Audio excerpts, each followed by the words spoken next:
passing through town to pull weeds and repair the plumbing at my rental property, a trailer on an acre of tumbleweeds whose market value had tripled in 3 years, thank you very much. My one connection to the cave dweller was that he had friended me on Facebook.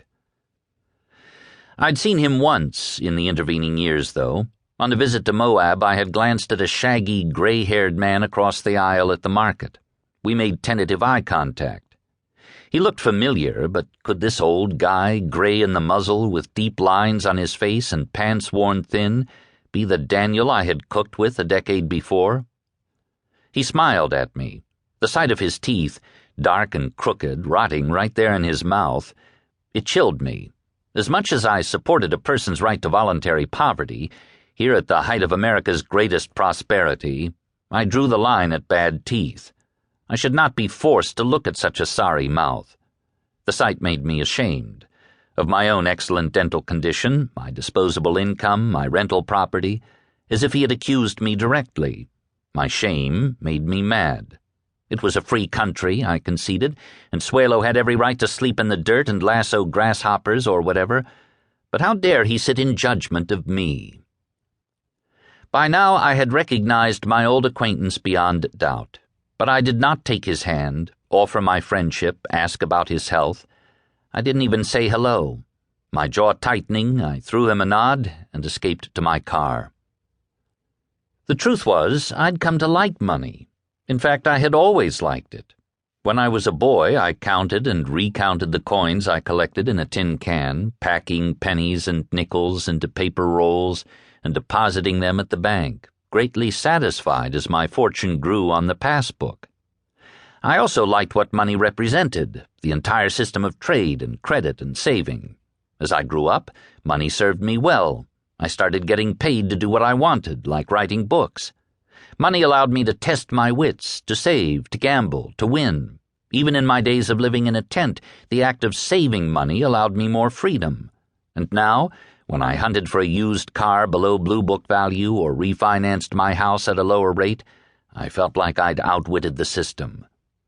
After surviving well into my 30s with only the possessions that could fit inside the bed of a pickup, I began to reap the rewards of my pennies saved and pennies earned. I acquired a second car and a second house. Okay, one was that single-wide. Contributed to a retirement account and filed 53 pages of tax returns. I possessed 6 pairs of skis. Then came 2008. $20 trillion in world assets were incinerated by bad mortgages and speculation. The real estate bubble splattered into foreclosure and bankruptcy, taking down with it the pensions and savings and jobs of millions of people. My paltry retirement account became 50% paltrier. Magazines that employed me furloughed staff or shut down altogether. Budget cuts would eventually eliminate my college teaching job. Suddenly, that big monthly payment on my home didn't seem like money well spent. I could paint all I wanted, but no number of trips to Home Depot would make the house worth what I had paid for it. Those naysayers who forecast that my generation, born in the 1960s and 1970s, would be the first in America's history to be worse off than their parents. Maybe they had a point. Suelo, meanwhile, had gained a little notoriety thanks to stories in Details magazine and the Denver Post, an interview with the BBC, even the pages of Ripley's Believe It or Not. His blog and website got tens of thousands of hits. As I pored over the writings he had compiled, from Thomas Jefferson and Socrates and St. Augustine, I began to think about the choices he had made, bad teeth and all. Here was someone who had said all along what the rest of us were being forced to contemplate for the first time, now that our bubble of prosperity had burst. Money was an illusion. I simply got tired of acknowledging as real this most common worldwide belief called money, cried this voice in the desert.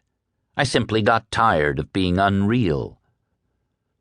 Daniel had opted out entirely, rejected what I had pursued. I wondered whether, apart from everything he rejected, there was something he embraced. What was I missing out on? Finally, I decided to drive to the Utah desert and find out for myself. I returned to Moab. I was staying with friends, a married couple. I had exchanged a few emails with Suelo, but we had failed to make a foolproof plan. Of course, he had no phone.